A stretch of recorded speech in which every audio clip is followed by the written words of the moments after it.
Container corporation of India. क्या काम करती है ये कंपनी?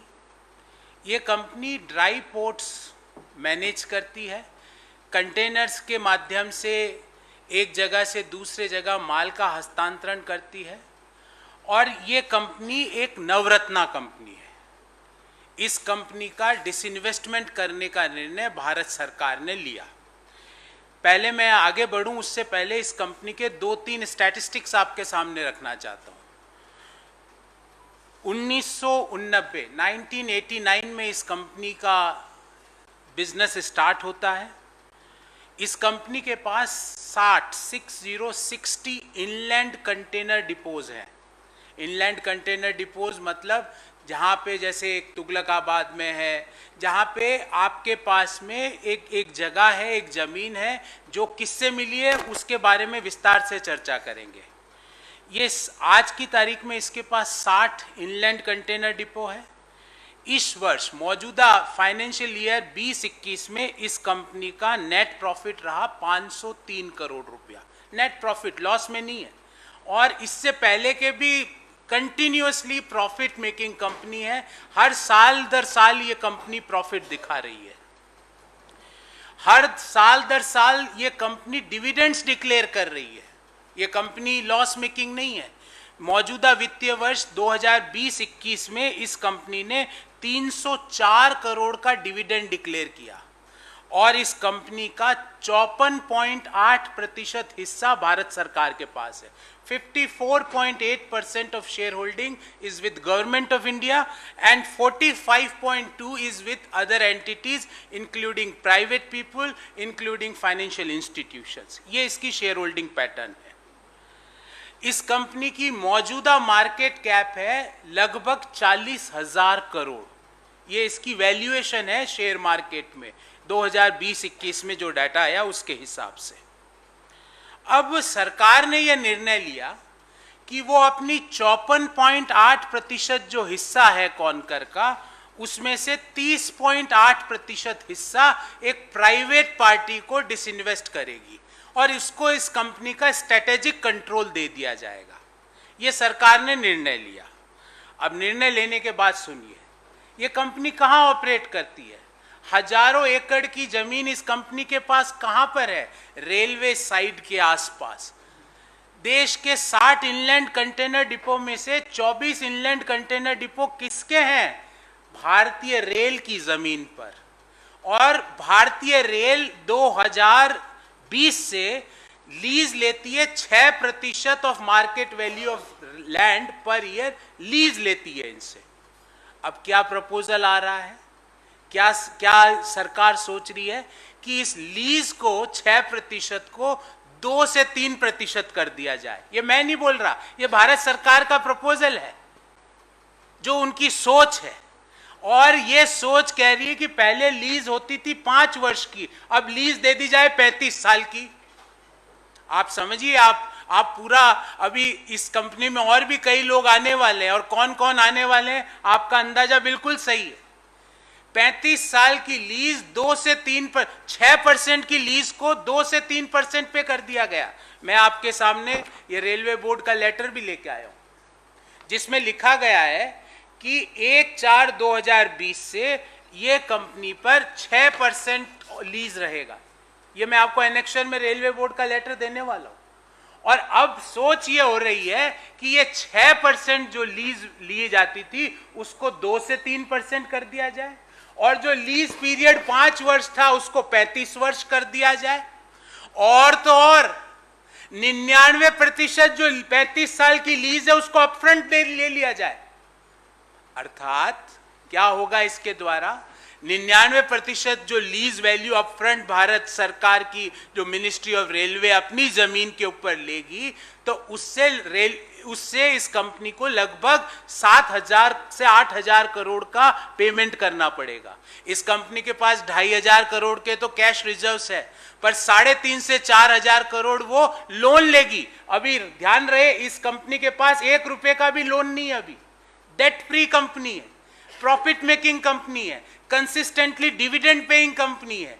उसको आपने 99 साल की 6% लीज को 2 से 3% करने की सोच चल रही है, 5 साल की लीज को 35 साल करने की सोच चल रही है, और जो लीज वैल्यू है उसका 99% अपफ्रंट ले लिया जाए, जिससे कि यह कंपनी में डेट आ जाए।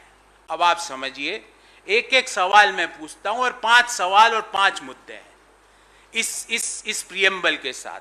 पहला, क्या कोई प्रॉफिट मेकिंग कंपनी जो कंसिस्टेंटली प्रॉफिट पे कर रही है, मैं आपको इस कंपनी के प्रॉफिट बताना चाहता हूं, 2018 में 416 करोड़, 2019 में 520 करोड़ का प्रॉफिट, 2021 में 304 करोड़ का प्रॉफिट, कंसिस्टेंट। कोरोना के दौरान भी इस कंपनी ने प्रॉफिट दिया। क्या कोई प्रॉफिट मेकिंग कंपनी को कंसिस्टेंटली डिविडेंड पेइंग कंपनी, अरे ज्यादा डिविडेंड तो सबसे ज्यादा आप ही को मिल रहा है, भारत सरकार को ही मिल रहा है, 54.8% शेयर होल्डिंग तो भारत सरकार की है। क्या जरूरत है ऐसे डिसइन्वेस्टमेंट करने की? फिर चलो, पहले सवाल, नहीं हम तो करेंगे, हम नहीं मानते कोई भी स्ट्रेटेजिक डिसइन्वेस्टमेंट नहीं होना चाहिए। क्या आपने आज तक सुना कि डिसइन्वेस्टमेंट का निर्णय होने के बाद कंपनी की लीज लाइसेंसिंग फीस 6% से 2 से 3% करने का सोचा जा रहा है? क्यों सोचा जा रहा है, किसके लिए सोचा जा रहा है? और गौरतलब है, मैं 2 वाक्य कोट करूंगा। एक कंपनी है जिसका नाम है APSEZ, Adani port special economic zone. उन्होंने क्या कहा, और उनका कोट कर रहा हूं मैं, acquiring Concor will be a breeze. एक हवा का झोंका है कॉनकर को खरीदना, तो अभी बिकी नहीं है, उससे पहले उनका वक्तव्य है। दूसरा वक्तव्य, it can easily acquire strategic target in conquer, मतलब कॉनकर के अंदर strategic target APSEZ Adani port special economic zone जो कंपनी है, वो कहती है हम इजीली कॉनकर को खरीद सकते हैं। अब हमारा ये सवाल है कि जो APSEZ के पास कई पोर्ट, कई एयरपोर्ट है, और ये कॉनकर के साथ आपके पास सारे ड्राई पोर्ट मान लो चले जाते हैं, तो हिंदुस्तान का एक्सपोर्ट इंपोर्ट का लॉजिस्टिक कौन कंट्रोल कर रहा है? एक कंपनी, एक मोनोपोलिक कंपनी। इस बात की क्या गारंटी है कि ये कंपनी, जो बिना अभी तक चालू नहीं हुई प्रक्रिया, उससे पहले ही कहा it is like a breeze for us, we can easily acquire strategic control in APSEZ। इस बात की क्या गारंटी है कि ये जो मोनोपोली बनेगी, जिससे कि भारत का पूरा आयात और निर्यात का लॉजिस्टिक इनके हाथ में आ जाएगा, इस बात की क्या गारंटी है कि वहां पे प्राइस एक्सप्लॉइटेशन नहीं होगा देश के लोगों का? इस बात को कैसे इंश्योर किया जाए? ये क्या जरूरत पड़ी कि विनिवेश के निर्णय के बाद आपने लैंड लाइसेंसिंग फीस को आधे से भी कम करने की सोच रहे हो, 5 साल को 35 करने की सोच रहे हो, अपफ्रंट फीस, और ये डेट क्यों दिया जा रहा है? आप समझिए, जीरो डेट कंपनी में डेट घुसा के उसकी वैल्यूएशन कम की जा रही है। कॉनकर के अंदर अभी 1 भी रुपये का भी लोन नहीं है, डेट नहीं है, पर आप अगर 35 साल की लीज को अपफ्रंट दे देंगे, उसके पास 2,500 करोड़ का ही कैश रिजर्व है, बाकी 3,500-4 हजार करोड़ उसको डेट लेना पड़ेगा। डेट लेते ही उसकी वैल्यूएशन कम हो जाएगी। किसके लिए? ये क्यों? हमारा तीसरा है मुद्दा है कि इज द प्रपोजल, जो लीज लैंड फीस को रिडक्शन करने का जो प्रपोजल है, क्या ये भारत के सरकार की जमीन को प्राइवेट पार्टीज के कॉमर्शियल यूज के लिए देने का एक बैकडोर चैनल तो नहीं है? क्योंकि आप 6% जो लीज रेंट पर साल लेते हो, जो 2021 में भी इस कंपनी ने दी है, उसको आप 2 से 3% करने की सोच रहे हो।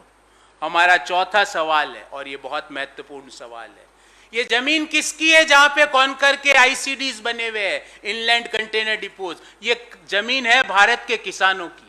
उन्होंने रेलवे को रियायती दर पर और कई जगह तो मुफ्त में दी थी, ताकि रेलवे का एक्सपांशन हो सके, रेलवे के अंदर और सुविधाएं आ सके, रेलवे का मॉडर्नाइजेशन हो सके।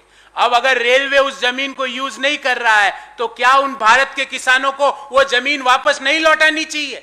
ध्यान रहे, बहुत प्राइम लोकेशंस पर यह जमीन है, और छोटी जमीन नहीं है, यह हजारों करोड़ रुपए की जमीन है, 100 एकड़ की जमीन है, और प्राइम लोकेशन जिसको कि डेवलप किया है पिछले 40 साल में 25 साल में इस कंपनी ने, उसको आप एक प्राइवेट पार्टी को क्यों देना चाहते हो, वो भी घटी हुई लीज रेंटल्स के द्वारा। और लास्ट में कि क्या ये जीरो डेट कंपनी को levered company, debt including debt company बना के वैल्यूएशन कम करने की तो साजिश नहीं है। नेशनल दस्तक की आपसे गुजारिश है कि अगर इसको बचाना चाहते हैं तो नेशनल दस्तक को सब्सक्राइब करने के लिए रेड कलर के सब्सक्राइब बटन को दबाएं, फिर बेल आइकन की घंटी दबाएं। नेशनल दस्तक को बचाने के लिए बहुत जरूरी है कि हर खबर को शेयर करें, लाइक करें, कमेंट जरूर करें।